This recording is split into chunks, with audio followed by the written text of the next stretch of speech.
waiting for tomorrow. I learned another harsh lesson this week about waiting for tomorrow, about life going by so very fast. When I was young, probably around 6 years old, we had a neighbor, David Giuliano, who was restoring an old 40s Ford in his carport, and I was a curious pain in the ass kid, so I would go across the street and haunt him as often as possible. This man had the patience of Jesus himself.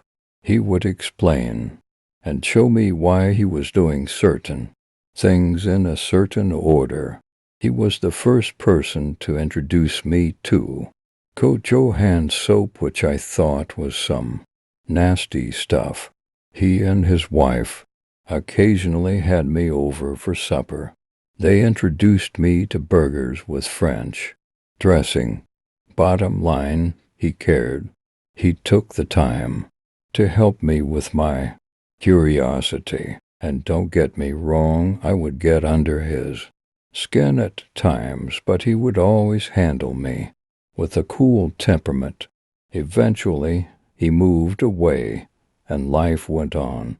I went my way, and Dave went his way, both of us carving out our lives and careers, and I got married and had my child. Unexpectedly, some years ago, I ran into Dave again. We went to the same restaurant to have breakfast. Dave was much older and retired from his land surveying business, and still had that 40 Ford and also a mid-40s truck which he would always drive one or the other to breakfast. Dave and I enjoyed many conversations about life and cars and car shows, and he was still the same enthusiastic car nut. I remember a few years back when Dave was sitting at a local pizza joint with his daughter. I sat next to him having a conversation. When I asked, "Where's the wife?"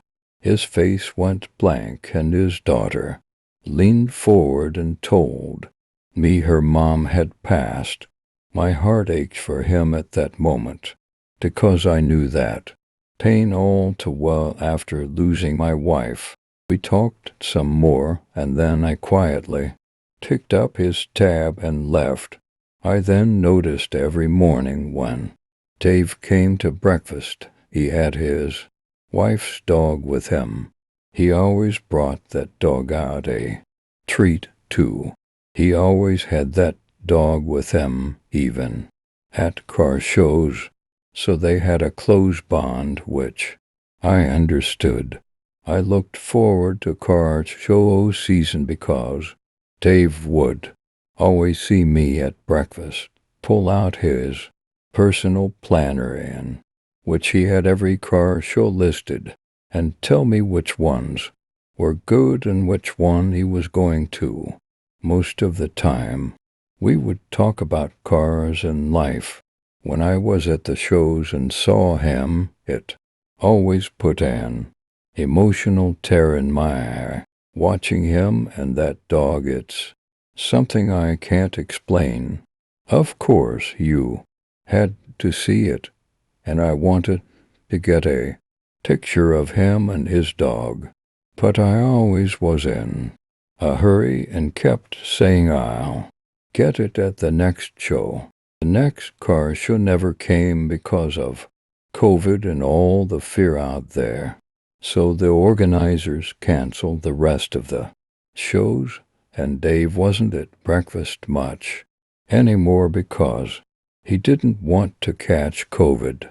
About a week ago, I went to pick up my breakfast sandwiches while on a salt run, and I asked my waitress, Tanya, "Have you seen Dave lately?"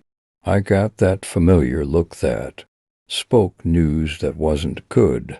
I was told Dave had passed away about 3 weeks ago.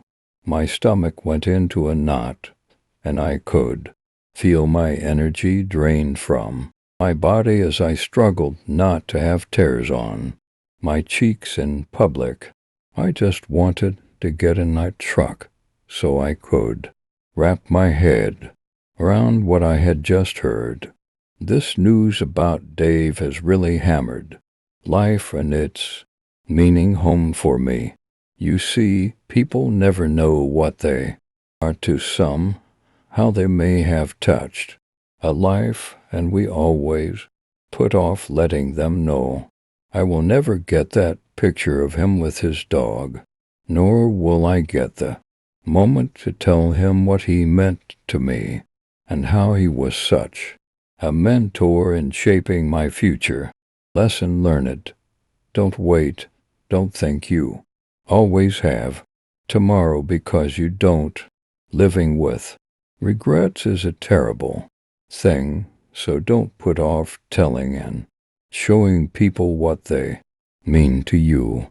Likewise, don't put off visiting or hanging out because our days are short and you will never know when the bell tolls for you.